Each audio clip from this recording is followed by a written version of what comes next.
everyone, welcome back, and this is my review of Log Horizon Episode 13 entitled Shield and Freedom. Now, actually, real quick before I really get into the summary of this episode, I have to say that it was actually pretty interesting. Yeah, I seriously think that it was a very interesting episode. It wasn't the greatest. We've had better episodes in the series, I honestly think. But the episode was enjoyable more so than the last few have been, especially the last one. And the ending definitely intrigued me, and there's also a little bit of the humor that I'm going to be discussing too. Some like run-on joke throughout the entire episode, in which I'll be discussing in this video, that I actually really liked. Anyways, let's get to the summary though. The round table representatives find themselves with invitations to various meetings throughout the palace. Meanwhile, as Elysia warns Lenesia to be very wary of the adventurers, the latter recalls her previous meeting with Krusty, where he uses her as a convenient shield against scrutiny from the palace folk. The next day, Lenesia happens upon the sparring session with the palace knights, where Krusty craftily manipulates her into accompanying him to the evening party as a reward for defeating all the knights. Elsewhere, Akatsuki eavesdrops on two folks and learns of a group called the Izumo Knights. Afterwards, Krusty explains to Lenesia of the freedom of the adventurers due to their resolve as opposed to her sheltered life.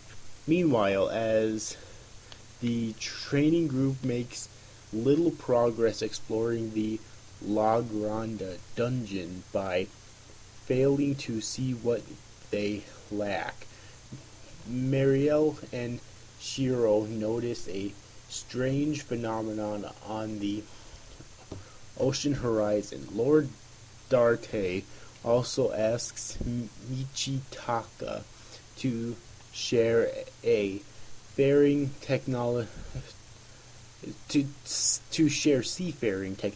with him. After Krusty and Lenesia attend the formal party, the former explains his interest in Lenesia by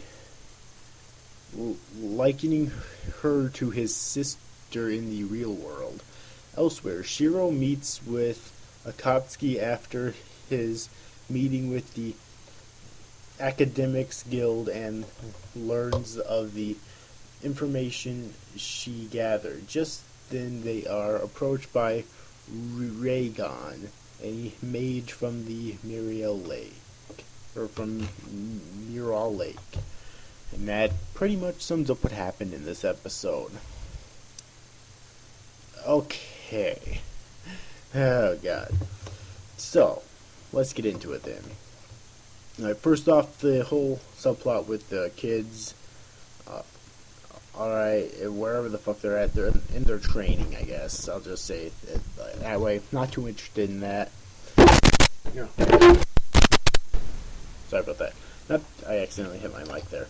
Not too interested in that, quite honestly. Which is funny because back when the subplot with the kids was about Minori and that boy, I was actually very interested in that subplot. But now, since they're in training and joined by these other kids, I'm not too interested in that subplot, quite honestly, so I could really do without that. It might impress me later on, but at the moment it's not doing any such thing. Okay.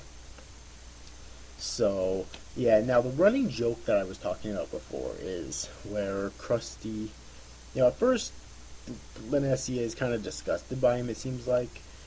She's thinking in her mind, he's a he might be a bad person. Later on, she even says he is a bad person, and every moment that he ends up flattering her, he ends up breaking that moment, and she doesn't actually say anything out loud, but you can tell by the look on his face that he knows what she's thinking, and he even says a few times, the exact things that she is thinking, which leads her to believe that he can read minds.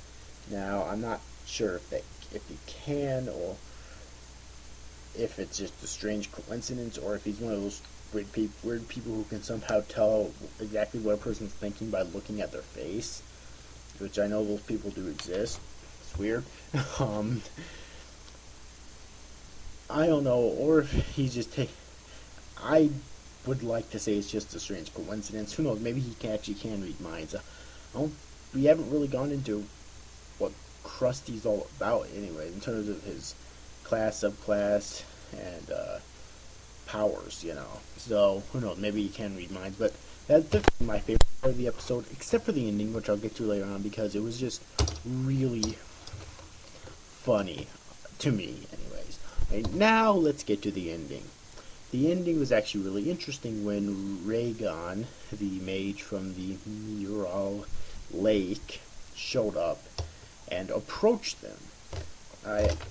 Because first off, this person looks very ominous. Okay, very ominous, and it looks like something's about to go down. Whether it could be anything, it could be Raygon and whoever he's affiliated with wanting a partnership from the Log Horizon Guild. Who knows? Or it could be them declaring war, for all we know. Actually, that would probably be the most interesting thing that happened in the series so far, if that is the case. So that's probably not the case. But, it's kind of interesting, and I'm definitely interested in watching the next episode when it comes out on July 4th, or on January 4th, to see exactly where this goes. So, in all, I think that's pretty much all I have to say about this particular episode. I did enjoy it overall. It had a lot of those moments in it that, this series has been having it for a lot for me, which I don't really care much for. See, with me, the series is really weird because it's like, I really enjoy it, but there's so much in it that I don't care for.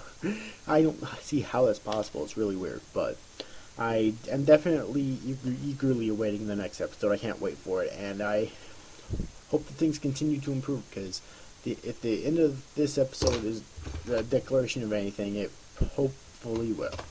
Anyways, overall, hope you enjoyed this review, guys. See you guys. Thanks for watching. Bye-bye.